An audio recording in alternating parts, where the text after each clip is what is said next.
Nilunsad ng pamahalang lokal ng San Marcelino dyan ho sa lalawigan ng Zambales ang Paleng QRPH Plus. Ang unang programa sa lalawigan ng Zambales. Layunin ng Bangko Sentral ng Pilipinas o BSP at ng Department of Interior and Local Government o DILG na paunlarin ang digital payments ecosystem sa bansa sa pamamagitan ng pagpapalaganap ng cashless payments sa iba't ibang lungsod at munisipalidad. Ayon ho kay BSP San Fernando Pampanga Branch Deputy Director Mark Jason Kagalingan, mas ligtas at mas mabilis ang paggamit ng QR code.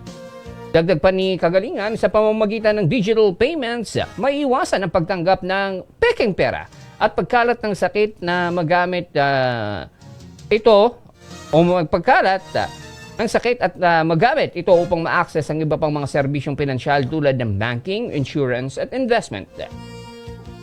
Samantala, nagbigay din ng technical assistance at nagsagawa ng digital financial literacy sessions ang BSP at DILG kasama ang pamahalang bayan para sa mga tindera at mamimili upang matiyak ang tagumpay ng programa.